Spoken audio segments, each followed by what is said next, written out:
CBI দপ্তরে বিরূপাক্ষ বিশ্বাস। Viral ভিডিওতে দেখা গিয়েছিল সন্দীপ ঘনিষ্ঠ চিকিৎসককে।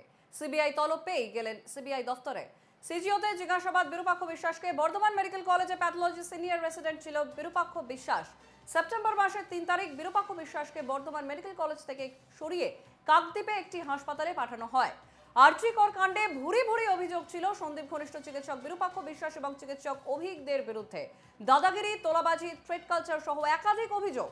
তদন্ত কমিটিও গঠন করেছিল স্বাস্থ্য বিভাগ।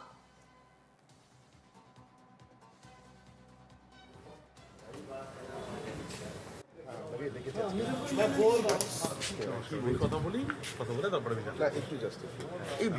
কথা বলে নিই, আমাকে ডেকে অভিভাবক আপনাকে কি কারণে ডাকা হয়েছে কিছু আমি জানি না, আমি কথা বলি ভিতরে, তারপরে এসে সব বলবো। এমনি ঘটনার পরদিন যখন দেহ উদ্ধার হয়েছিল তখন তো আপনি ছিলেন ওখানে।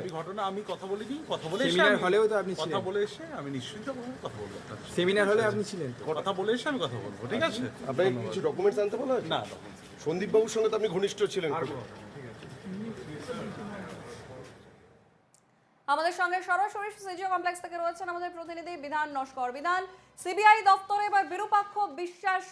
ভাইরাল ভিডিওতে দেখা গিয়েছিল সন্দীপ ঘনিষ্ঠ এই চিকিৎসককে, এবং সিজিও কমপ্লেক্সে আজকে তলবের কারণ কি?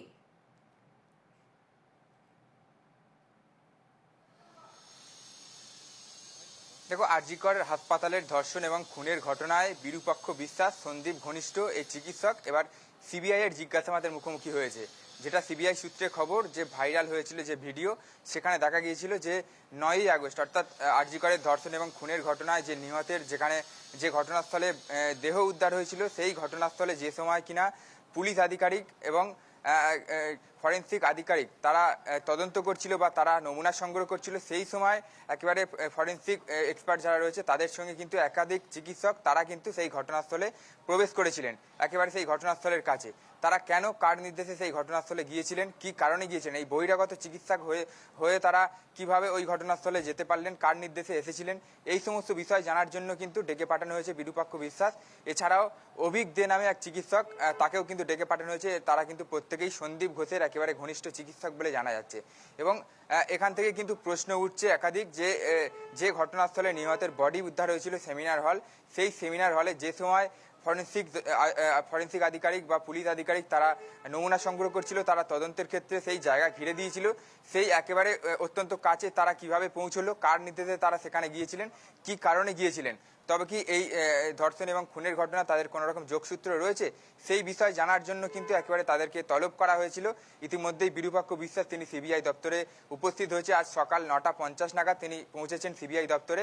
এবং অভিক দে নামে এক চিকিৎসক সন্দীপ ঘোষের একেবারে ঘনিষ্ঠ বলে জানা যাচ্ছে, তাকেও কিন্তু তলব করা হয়েছে। পাশাপাশি তোমাকে জানিয়ে রাখি, এই বিরূপাক্ষ বিশ্বাস তার নামে কিন্তু একাধিক অভিযোগ রয়েছে। তিনি বর্ধমান মেডিকেল কলেজে থাকাকালীন তার নামে একাধিক অভিযোগ, মেডিকেল কলেজ হাসপাতালে দাদাগিরি, তোলাবাজি সহ থ্রেট কালচার একাধিক অভিযোগ কিন্তু তার নামে রয়েছে। যে কারণে গত 3 তারিখ সেপ্টেম্বর মাসের 3 তারিখ তাকে কিন্তু বর্ধমান মেডিকেল কলেজ থেকে সরানো হয়, তাকে কাটোয়াতে পাঠানো হয়। এবং পরবর্তী সময় দেখা যায় যে একেবারে 14 তারিখ তার বিরুদ্ধে একটি তদন্ত কমিটি গঠন করা হয়। তার কারণ, তার নামে যে একাধিক অভিযোগ রয়েছে, দাদাগিরি, তোলাবাজি সহ যে থ্রেট কালচার একাধিক অভিযোগ, সেই অভিযোগের ভিত্তিতে তার নামে কিন্তু একেবারে তদন্ত কমিটি বসানো হয় তার বিরুদ্ধে তদন্তের জন্য। সেক্ষেত্রে এই বিরূপাক্ষ বিশ্বাস তিনি তার কি যোগসূত্র রয়েছে এই ধর্ষণ এবং খুনের ঘটনায়, তিনি জড়িত রয়েছেন কিনা সেই সম্পর্কে জানার জন্য, তিনি কি কারণে ওই দিন ঘটনাস্থলে গিয়েছিলেন, সমস্ত বিষয় জানার জন্যই কিন্তু আজকে তাকে সিবিআই তলব করেছিল। সেই মতো 9:50 নাগাদ তিনি এসে পৌঁছেছেন। তুমি সঙ্গে থাকো।